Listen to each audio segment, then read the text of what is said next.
বিসমিল্লাহির রহমানির রহিম। রমজানুল মুবারক। আপনারা সবাই ভালো আছেন? সত্যি কথা আমার অনেক সৌভাগ্য, কারণ ইফতার সামনে রেখে আল্লাহ তাআলার কাছে যদি আমরা যা চাই সবকিছু তো পাবো। আল্লাহ কমিটেড যে রোজাটা শুধু আমার জন্য। আর আমরা যারা ব্যবসায়ী, এখানে রাজনীতিক ব্যক্তিত্ব আছেন, আমার পূর্বে যে বক্তব্য দিলেন, ওনার প্রনাউন্সিয়েশন, ওনার বক্তব্য আমাকে মোহিত করেছে। আপনাকে ধন্যবাদ দিয়া। তো আর করিমগঞ্জবাসীর কথা কি বলবো, তাদের মধ্যে যে ইউনাইটেড একতাবদ্ধতা আমি আর অন্য কোথাও পাই না। কারণ আমি পরীক্ষিত, যেহেতু আমি কাপড় বাজারে ব্যবসা করছি দীর্ঘ 42 বছর যাবৎ, যে জিনিসটা আমার কাছে খুব পাথেয় হিসাবে মনে হয় যে করিমগঞ্জবাসীরা সত্যি খুব একতাবদ্ধ। সে আমি আর অনেক 30 বছর 40 বছর আগে থেকে দেখেছি যে রমজান বা ঈদের মধ্যে দেখি তাদের অন্তত 10-15টা বাস এখানে থাকে, সব করিমগঞ্জে যাবে একবার ঈদ করে, ঈদের সকালে তারা যাবে ভোরে। এই ধরনের তাদের মধ্যে একতা। আর আমি একজন ব্যবসায়ী হিসেবে বলতে চাই যে বর্তমান যে সরকার আছে, সরকারের কাছে আমরা ব্যবসায়ীদের কিচ্ছু চাই না, চাঁদাবাজি ঝামেলা এগুলো যেন না হয়।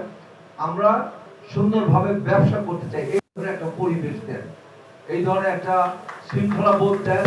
আমরা ব্যবসায় কিচ্ছু চাই না, আমরা চাই শুধু সুন্দরভাবে আমরা ব্যবসা করব।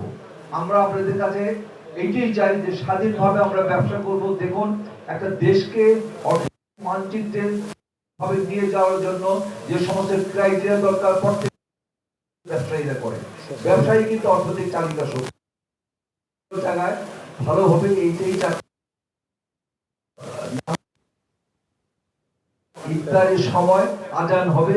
আমি আপনাদের কাছে দোয়া চাই। আর করিমগঞ্জবাসীর প্রতি আমার সশ্রদ্ধ সালাম। সবাই ধন্যবাদ। আসসালামু আলাইকুম। ধন্যবাদ রহমান সাহেবকে। এই পর্যায়ে বক্তব্য রাখছেন প্রাণ জনাব বশির করিম লিংকন। জনাব বশির করিম লিংকন। বিসমিল্লাহির রহমানির রহিম। হাঁটি হাঁটি পাপা করে 37টি বছর পার করেছি এই করিমগঞ্জ সমিতির এগিয়ে নেবার জন্য। আজকের ইফতার মাহফিলের অত্যন্ত শ্রদ্ধাভাজন ব্যক্তিত্ব, যিনি আমাদের এই মঞ্চের প্রধান অতিথির আসন অলঙ্কৃত করে রেখেছেন।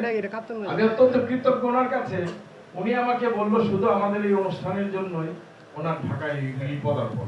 সত্যিকার অর্থে অন্তর থেকে করিমগঞ্জ সমিতির প্রতিটা সদস্যের পক্ষ থেকে ওনাকে ধন্যবাদ জ্ঞাপন করি। ওনার এই ত্যাগ, এটা সত্যি আমাদেরকে মহিমান্বিত করেছে। আমাদের মাঝে উপস্থিত আছেন তুখোর নেতা আশরাফ হোসেন পাবেল। সকল নাম বলে আমার দুই চারটি কথা বলার সময় আমি নষ্ট করতে চাই না, কারণ একটু পরে দিবে আদান। সেই 90 দশকে কাপ্তান বাজারের করিমগঞ্জের বসবাসরত লোকগুলি রত প্রকাশ করেছিলেন একটি সংগঠন করা। তখন তারা ছিল নির্যাতিত আর নিপীড়িত। আমি এবং যার কথা না বললেই না হয়, আমার অত্যন্ত সহকর্মী বন্ধু চাচা জনাব আমিনুল ইসলাম রিন্টু, আমি বশির করিম লিংকন, মঞ্জুরুল হক মামুন সহ বেলাল ছিল, আমিনুল ছিল, সকলকে নিয়ে একটি সংগঠন করা প্রয়াস আমরা ব্যক্ত করেছিলাম। সেদিন এই করিম সৃষ্টি করেছে সকলে মিলে আমাকে আজান হচ্ছে আগে কিছু নাই বলা। যাই হোক, তখন আমাদের এই করিমগঞ্জ সমিতি যে শক্তিশালী ছিল, করিমগঞ্জ সমিতির প্রেক্ষাপটে কিন্তু 11 সিন্ধুর ট্রেন একটা থেকে আমরা 2টা করতে সক্ষম হয়েছিলাম। যাই হোক, আর কিছু আমার বলেন নাই। আপনারা সকলের পদাচারণায় আজকে আমাদের এই করিমগঞ্জ সমিতির ইফতার পার্টি সফল হয়েছে। সেই জন্য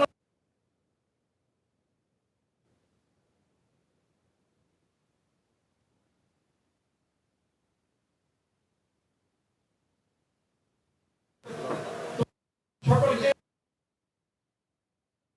আহ্বান ধন্যবাদ।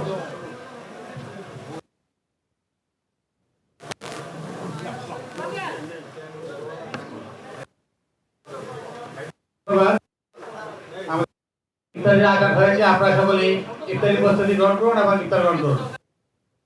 পর্যাপ্ত আপনারা নিজ নিজ আসনে